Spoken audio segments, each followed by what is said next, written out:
Hello everyone, I am Jyoti Jha and welcome to NCERT the mind. तो आज हम लोग पढ़ेंगे क्लास 8 की हिंदी बुक भारत की खोज चैप्टर 3 सिंधु घाटी सभ्यता। तो इसे पढ़ने से पहले अगर आपने अभी तक मेरा चैनल सब्सक्राइब नहीं किया है तो जल्दी से एनसीईआरटी द माइंड को सब्सक्राइब कीजिए, लाइक कीजिए और पास में दिए गए बेल आइकन को भी प्रेस कर दीजिए ताकि एनसीईआरटी से रिलेटेड सारे वीडियोज़ आपके पास समय से पहुँचती रहे। तो बच्चों, आज हम लोग भौतिकवाद पढ़ने वाले हैं और इससे जो पिछले पार्ट में मैंने आपको पढ़ाया था, आपने वेद के बारे में जाना था, भारतीय संस्कृति की निरंतरता, और उसके बाद आपने उपनिषद और व्यक्तिवादी दर्शन के लाभ और हानियाँ, इसके बारे में आपने पढ़ा। तो आज हम लोग पढ़ेंगे भौतिकवाद। तो आप इसे ध्यान से सुनिए। तो देखिए, इसमें क्या हुआ था कि हमारा बहुत बड़ा दुर्भाग्य है कि हमने यूनान में, भारत में और दूसरे भागों में भी विश्व के प्राचीन साहित्य के एक बहुत बड़े हिस्से को खो दिया है। यह शायद इसलिए हुआ कि इन ग्रंथों को आरंभ में ताड़पत्रों पर या भोजपत्रों पर लिखा गया था। कागज पर लिखने का चलन बाद में हुआ। बहुत सी प्राचीन भारतीय पुस्तकें अब तक भारत में नहीं मिली, पर चीनी और तिब्बती भाषा में उनके अनुवाद मिल गए हैं। जो पुस्तकें खो गई हैं उनमें भौतिकवाद पर लिखा गया पूरा साहित्य है, जिसकी रचना आरंभिक उपनिषदों के ठीक बाद हुई थी। इस साहित्य का हवाला अब सिर्फ इनकी आलोचनाओं में मिलता है या फिर भौतिकवादी सिद्धांतों के खंडन के विशद प्रयास में।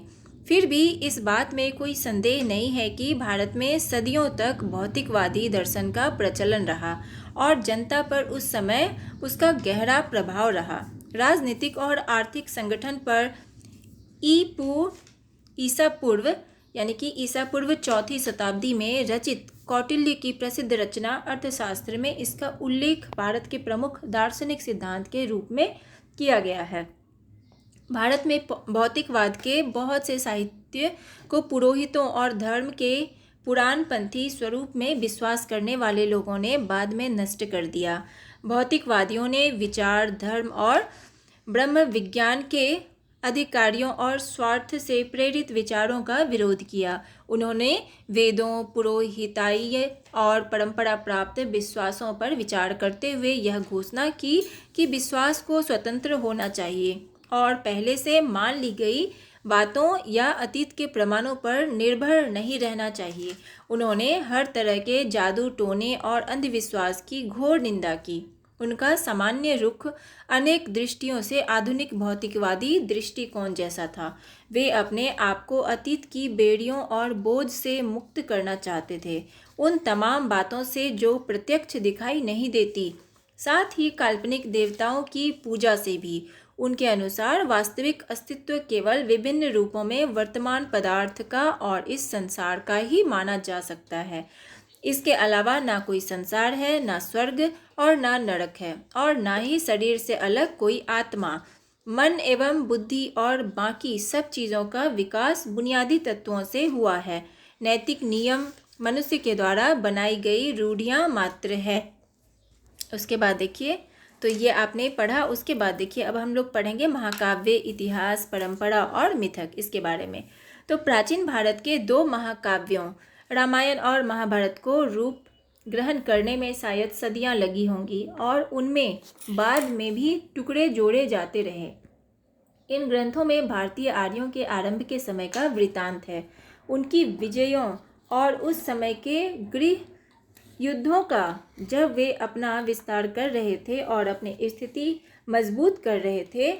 मुझे इनके अलावा कहीं भी किन्हीं ऐसी पुस्तकों की जानकारी नहीं है जिन्होंने आम जनता के मन पर लगातार इतना व्यापक प्रभाव डाला हो। इतने प्राचीन समय में रची जाने के बावजूद भारतीयों के जीवन पर आज भी इनका जीवंत प्रभाव दिखाई पड़ता है। ये दोनों ग्रंथ भारतीय जीवन का अंग बन गए हैं। इनमें हमें सांस्कृतिक विकास के विभिन्न श्रेणियों के लिए ठेठ भारतीय ढंग से एक साथ सामग्री उपलब्ध है, अर्थात उच्चतम बुद्धिजीवी से लेकर साधारण अनपढ़ और अशिक्षित देहाती तक के लिए। इनके द्वारा हमें प्राचीन भारतीयों का वह रहस्य कुछ कुछ समझ में आता है जिससे वे अनेक रूपों में विभाजित और जात पात की ऊंच नीच में बटे समाज को एकजुट रखते थे, उनके मतभेदों को सुलझाते थे उन्होंने लोगों में एकता का ऐसा नज़रिया पैदा करने का प्रयत्न किया जो हर तरह के भेदभाव पर छा गया और बराबर बना रहा। भारतीय पुरा कथाएँ महाकाव्यों तक सीमित नहीं है, उनका इतिहास वैदिक काल तक जाता है और वे अनेक रूप आकारों में संस्कृत साहित्य में प्रकट होती रही है। कवियों और नाटककारों ने इनका पूरा लाभ उठाते हुए अपनी कथाओं और सुंदर कल्पनाओं की रचना इनके आधार पर की है। अधिकांश पुरा कथाएँ और प्रचलित कहानियाँ वीर गाथात्मक हैं। उनमें सत्य पर अड़े रहने और वचन के पालन का उपदेश दिया गया है, चाहे परिणाम कुछ भी हो। साथ ही इनमें जीवन पर्यंत और मरणोपरांत भी वफादारी, साहस और लोकहित के लिए सदाचार और बलिदान की शिक्षा दी गई है। कभी ये कहानियाँ पूर्णतः काल्पनिक होती हैं, अन्यथा इनमें तथ्य और कल्पना आपस में इस प्रकार गुथे रहते हैं कि उन्हें अलग नहीं किया जा सकता और यह सम्मिश्रण काल्पनिक इतिहास का रूप ग्रहण कर लेता है, जो हमें यह भले ही ना बता सके कि निश्चित रूप से क्या घटित हुआ, पर ऐसी बात की सूचना देता है जिसके घटित होने पर लोग विश्वास करते हैं। ये घटनाएं वास्तविक हो या काल्पनिक, जीवन में इनकी स्थिति जीवंत तत्वों की हो जाती थी, जो उन्हें रोज़मर्रा की जिंदगी की एक रास्ता और कुरूपता से खींचकर उच्चतर क्षेत्रों की ओर ले जाती हैं। यूनानियों, चीनियों और अरब वासियों की तरह प्राचीन काल में भारतीय इतिहासकार नहीं थे। इसी कारण हमारे लिए आज तिथियां निश्चित करना या सही कालक्रम निर्धारित करना कठिन हो गया है। घटनाएं आपस में गड्ढमड्ढ हो जाती है। बहुत धीमी गति से आधुनिक विद्वान धैर्यपूर्वक भारतीय इतिहास की भूल भुलैया के सूत्रों की खोज कर रहे हैं। कलहन की राज तरंगिनी एकमात्र प्राचीन ग्रंथ है जिसे इतिहास माना जा सकता है। यह कश्मीर का इतिहास है जिसकी रचना ईसा की 12वीं शताब्दी में की गई थी। बाकी के लिए हमें महाकाव्यों और अन्य ग्रंथों के कल्पित इतिहास, कुछ समकालीन अभिलेखों, शिलालेखों, कलाकृतियों और इमारतों के अवशेषों, सिक्कों और संस्कृत साहित्य के विशाल संग्रह से सहायता लेनी पड़ती है। इसके साथ ही विदेशी यात्रियों के सफ़रनामों से भी सहायता मिलती है, विशेष रूप से यूनानियों और चीनियों के और कुछ बाद में आने वाले अरबों के विवरणों से। ऐतिहासिक बोध के इस अभाव का जनता पर प्रभाव नहीं पड़ा। यहाँ की जनता ने अतीत के विषय में अपनी दृष्टि का निर्माण उन परंपरागत वृत्तांतों और पौराणिक गाथाओं और कहानियों के आधार पर कर लिया जो उन्हें पीढ़ी दर पीढ़ी विरासत में मिली थी। इस काल्पनिक इतिहास तथा तथ्यों और दंत कथाओं के इस मिश्रित रूप का व्यापक प्रचार हुआ। इनसे जनता को एक मजबूत और टिकाऊ सांस्कृतिक पृष्ठभूमि मिली, लेकिन इतिहास की उपेक्षा के कारण हमारे दृष्टिकोण में धुंधलापन पैदा हुआ, जिंदगी से अलगाव पैदा हुआ और तथ्यों के बारे में दिमागी उलझन और सहज विश्वास करने की प्रवृत्ति पैदा हुई। अब देखिए, अब हम लोग पढ़ेंगे महाभारत के बारे में। तो महाकाव्य के रूप में रामायण एक महान रचना है और लोग उससे बहुत प्रेम करते हैं, परंतु महाभारत का दर्जा विश्व की श्रेष्ठतम रचनाओं में है। यह कृति परंपरा और दंत कथाओं का तथा प्राचीन भारत की राजनीतिक और सामाजिक संस्थाओं का विश्वकोश है। लगभग 10 वर्ष बल्कि उससे भी कुछ अधिक समय से इस विषय के अधिकारी भारतीय विद्वान इसका प्रामाणिक संस्करण प्रकाशित करने की दृष्टि से विभिन्न उपलब्ध पाठों की जांच और मिलान करने में व्यस्त हैं। उन्होंने कुछ अंश प्रकाशित करके जारी भी कर दिए हैं, लेकिन यह कार्य अब भी अधूरा है। शायद यही समय था जब भारत में विदेशी लोग आ रहे थे और वे अपने रीति रिवाज अपने साथ ला रहे थे। इनमें बहुत से रिवाज आर्यों से मेल नहीं खाते थे, इसलिए विरोधी विचारों और रिवाजों का विचित्र घाल मेल दिखाई पड़ता है। आर्यों में स्त्रियों के अनेक विवाह का चलन नहीं था, किंतु महाभारत की कथा की एक विशेष नायिका एक साथ 5 भाइयों की पत्नी है। धीरे धीरे यहाँ पहले से मौजूद आदिवासियों के साथ नए आने वाले लोग भी आर्यों के साथ घुल मिल कर एक हो रहे थे और इस नई स्थिति के अनुरूप वैदिक धर्म में संशोधन किया जा रहा था। इसने सबको समेट कर चलने वाला वह उदार व्यापक रूप ग्रहण कर लिया था जिससे आधुनिक हिंदू धर्म निकला। यह इसलिए संभव हो सका क्योंकि बुनियादी नज़रिया यह जान पड़ता है कि सत्य पर किसी का एकाधिकार नहीं हो सकता। उसे देखने और उस तक पहुंचने के बहुत रास्ते हैं। इसलिए सब तरह के अलग अलग, यहाँ तक कि विरोधी विश्वासों को भी सहन कर लिया गया। महाभारत में हिंदुस्तान की, या जिसे दंत कथाओं के अनुसार जाति के आदि पुरुष भरत के नाम पर भारतवर्ष कहा जाता है, बुनियादी एकता पर बल देने की निश्चित कोशिश की गई है।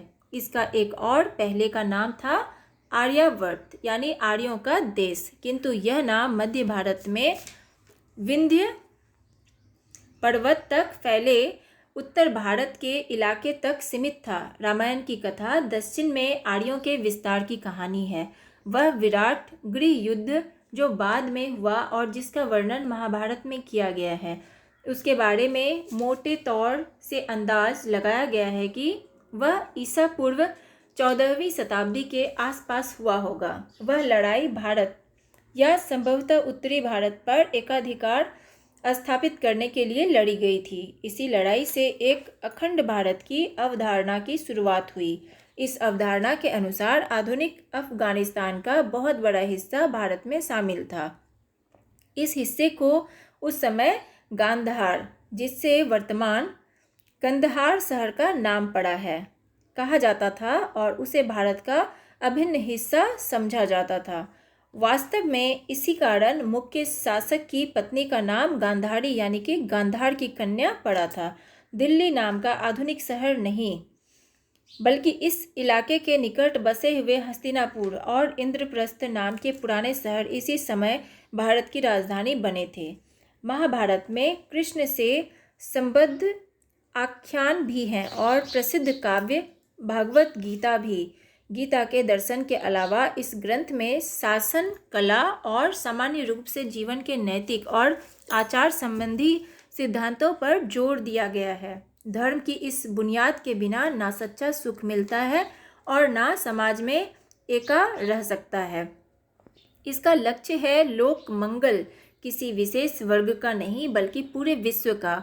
लेकिन धर्म स्वयं सापेक्ष है और सत्य, निष्ठा, अहिंसा आदि जैसे कुछ बुनियादी सिद्धांतों को छोड़कर खुद समय और मौजूदा परिस्थितियों पर निर्भर करता है। ये सिद्धांत टिकाऊ है और अपरिवर्तनशील भी, परंतु इसके अलावा धर्म जो कर्तव्यों और जिम्मेदारियों का सम्मिश्रण है, समय के साथ बदलता है। अहिंसा पर यहाँ और दूसरी जगहों पर भी जो बल दिया गया है वह दिलचस्प है, क्योंकि अहिंसा और किसी अच्छे मकसद के लिए संघर्ष करने में प्रत्यक्ष रूप से कोई विरोध नहीं दिखाई पड़ता। पूरे महाकाव्य का केंद्र एक विराट युद्ध है। जाहिर है इस प्रसंग में अहिंसा की अवधारणा का ज़्यादातर संबंध मकसद से था, यानी हिंसा की मानसिकता के अभाव से। आत्मानुशासन से क्रोध और घृणा की भावना पर नियंत्रण से था। महाभारत एक ऐसा समृद्ध भंडार है जिसमें अनेक अनमोल चीज़ें ढूंढी जा सकती है। यह विविधतापूर्ण, भरपूर और खदबदाती जिंदगी से सड़ाबोड़ है। यह केवल नैतिक शिक्षा की पुस्तक नहीं है। महाभारत से मिलने वाली शिक्षा को एक वाक्य में इस रूप में सूत्रबद्ध किया गया है: दूसरों के साथ ऐसा आचरण नहीं करो जो तुम्हें खुद अपने लिए स्वीकार्य ना हो। इसमें लोक मंगल पर जो बल दिया गया है वह ध्यान देने योग्य है। महाभारत में कहा गया है, जो बात लोकहित में नहीं है या जिसे करते हुए तुम्हें शर्म आए उसे कभी नहीं करना चाहिए। फिर कहा गया है, सच्चाई, आत्मसंयम, तपस्या, उदारता, अहिंसा, धर्म का निरंतर पालन सफलता के साधन हैं। जाति और कुल नहीं, धर्म जीवन और अमरता से बड़ा है। सच्चे आनंद के लिए दुख भोगना आवश्यक है। धन के पीछे दौड़ने वाले पर व्यंग किया गया है।